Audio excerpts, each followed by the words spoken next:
Hello dear students, आज हम आपको लिक्विड ड्राफ्ट मॉडल के बारे में बताएंगे। तो सबसे पहले अब शुरू करते हैं। लिक्विड ड्राफ्ट मॉडल के पहले बताते हैं कि मॉडल की आवश्यकता क्यों पड़ी। देखिए, जब कोई फिजिकल फेनामेना है जिसका एक्सप्लेनेशन जो है फंडामेंटल जो प्रिंसिपल है उसके आधार पर, उसकी जो फंडामेंटल प्रिंसिपल के आधार पर एक्सप्लेन नहीं किया जा सकता है, तब उसको समझने के लिए, बताने के लिए मॉडल की आवश्यकता पड़ती है। अब अगर न्यूक्लियर फिजिक्स में यही बात देखा जाए तो जो न्यूक्लियंस हैं, जो न्यूक्लियस में न्यूक्लियंस हैं जो कि प्रोटॉन और न्यूट्रॉन्स हैं, उनको समझने के लिए, उनकी मिस्ट्री को समझाने के लिए जब इसकी शुरुआत हुई 1930 के लगभग में, शुरुआती दौर में, तो ये देखा गया कि जो उनका इंटरेक्शंस है, उनके इंटरेक्शंस जो आपस में होते हैं उनको समझने के लिए समझने के लिए कुछ मॉडल्स की आवश्यकता पड़ी। न्यूक्लियस की स्टेबिलिटी को समझने के लिए कुछ मॉडल्स की आवश्यकता पड़ी, क्योंकि उस समय न्यूक्लियर फोर्स के बारे में जानकारी नहीं थी उतनी। तो उसको एक्सप्लेन करने के लिए, जो न्यूक्लियर फिनोमेना को एक्सप्लेन करने के लिए तमाम से मॉडल्स दिए गए। उसमें से एक मॉडल्स है लिक्विड ड्राफ्ट मॉडल। ये जो लिक्विड ड्राफ्ट मॉडल है, इसको प्रपोज किया था नील्स बोर साहब ने 1937 में।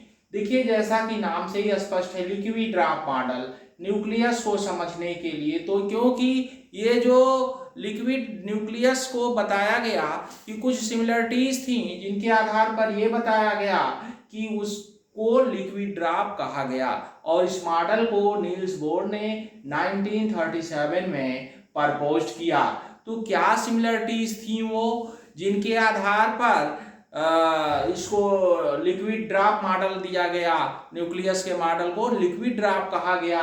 तो वो सिमिलरिटीज देखा जाए, जैसा कि आप जानते हैं कि जो ड्राफ्ट है वो उसका स्फेरिकल शेप होता है। स्फेरिकल शेप क्या होता है लिक्विड ड्राफ्ट, क्योंकि उसकी जो सरफेस एरिया होती है वो क्या होती है, मिनिमम होती है, due to the property of the surface tension. तो ठीक इसी प्रकार से यहां पर भी वही बात बताया गया कि इसका जो शेप होता है वो कैसा होता है, स्फेरिकल होता है।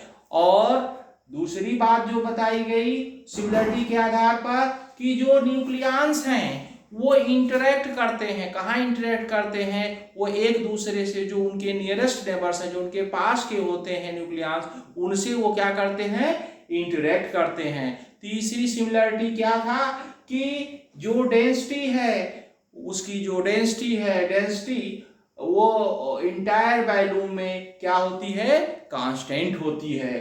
चौथी सिमिलरिटी ये बताया गया कि जैसे ड्रॉप हैं, ड्रॉप जो है, अगर आप देखें ड्रॉप्स जो है वो क्या होता है, वो डिस्टोर्ट हो जाता है। जब दो छोटी छोटी बूंदों को ले लीजिए, मिलाइएगा, तो वो क्या होती है, एक बड़ी बूंद बन जाती है। तो ठीक यही बात वहां पर भी लागू होता है कि like drops they distort when the size become large.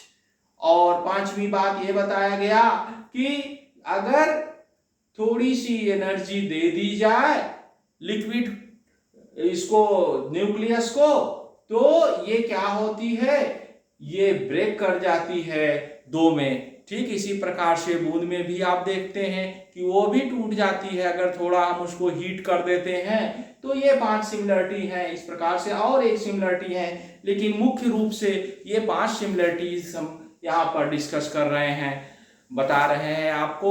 और इन्हीं प्रॉपर्टी की मदद से तमाम इस मॉडल में जो ये प्रॉपर्टी बताई गई है, तमाम से साइंटिस्ट ने तमाम सी बातों को बताया। मुख्य रूप से जो सबसे इंपॉर्टेंट चीज निकल के आई इस मॉडल से आधारित, वो थे वेइसेकर और बेथे ने। उन्होंने एक semi empirical mass formula develop किया for the binding energy of the nucleus. Binding energy of the nucleus को समझाने के लिए एक सेमी इंपेरिकल फार्मूला, इसको वेइसेकर बेथे फार्मूला भी कहा जाता है। तो आप देखिए आगे, अभी हम जब इसके नेक्स्ट लेक्चर वीडियो बनाएंगे तब हम आपको सेमी इंपेरिकल फार्मूला के बारे में बताएंगे कैसे उसको डिराइव किया गया, कहाँ उसकी आवश्यकता पड़ी।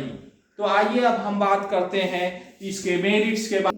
आइए अब हम आपको merits of the liquid draft model के बारे में, क्या इसकी अच्छाइयां हैं उनके बारे में बात करते हैं। तो इसकी जो सबसे पहली अच्छाई है, जो मेरिट है, कि वह बाइंडिंग एनर्जी का कैलकुलेशन किया गया ऑफ दैट, और क्या बाइंडिंग एनर्जी को इसकी सहायता से हम समझ पाए, इस मॉडल की सहायता से, और calculation of the atomic masses can be done with good accuracy. Binding energy और एटॉमिक मास को हम एक्यूरेसी से समझ सके, किसके द्वारा, लिक्विड ड्राफ्ट मॉडल के द्वारा।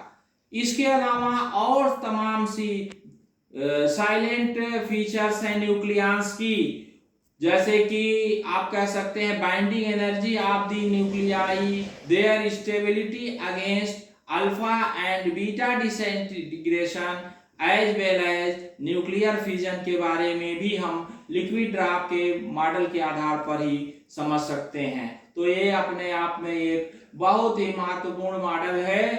आइए अब हम इसकी डीमेरिट्स, इसकी क्या क्या ड्रॉबैक्स हैं उनके बारे में बात करते हैं। तो इसमें जो सबसे पहला ड्रॉबैक्स है कि इस मॉडल की सहायता से मैजिक नंबर को एक्सप्लेन नहीं किया जा सका। This model fails to explain the magic number. अब वो मैजिक नंबर क्या है, देखिए हम इसके पहले वाले वीडियो लेक्चर में आपको बताए थे कि मैजिक नंबर क्या है। ऐसे नाभिक जिसमें न्यूट्रॉन या प्रोटॉन की संख्या 2, 2, 8, 20, 28, 50, 82 एंड 126, 2, 8, 20, 28, 50, 82 और 126 हो, वो क्या होते हैं, वह स्टेबल होते हैं न्यूक्लियस। अगर प्रोटॉन और न्यूट्रॉन दोनों की संख्या मैजिक नंबर के बराबर हो तो वो कैसे होते हैं, वो मोस्ट स्टेबल होते हैं। इसका एक्सप्लेनेशन लिक्विड ड्राफ्ट मॉडल नहीं कर पाया। और दूसरी चीज ये है कि it fails to explain the measured spin and magnetic moment of the nuclei. Spin और magnetic moment of the nuclei को एक्सप्लेन नहीं कर पाया। तो इस प्रकार से आप देखते हैं कि इसकी जो मेरिट्स हैं उसके साथ साथ इसकी डीमेरिट्स भी हैं। अब देखिए यह जो है आगे चल करके जो मैजिक नंबर है, ये आगे चल करके शेल मॉडल के आधार पर हम इसको जो है एक्सप्लेन करेंगे। वो भी हम नेक्स्ट वीडियो लेक्चर जब बनाएंगे सेल मॉडल का, तब हम आपको देंगे। अब आप देखिए इसके बाद वाला जो मैं वीडियो आपको देने वाला हूं, वो सेमी इंपेरिकल मास फार्मूला, जो कि लिक्विड ड्राफ्ट मॉडल के आधार पर निकाला गया है, वह अपने आप में बहुत ही इंपॉर्टेंट फार्मूला है। ठीक है, तो इस प्रकार से देखिए ये हमने आपको लिक्विड ड्राफ्ट मॉडल के बारे में एक ब्रीफ डिस्क्रिप्शन दिया, और क्या क्या उसकी अच्छाइयां थी, क्यों लाया गया, इस बारे में हम आपको बताए। ठीक है, आपको मेरा वीडियो कैसा लगा, लाइक करके शेयर करके बताइएगा। Thank you, that's all.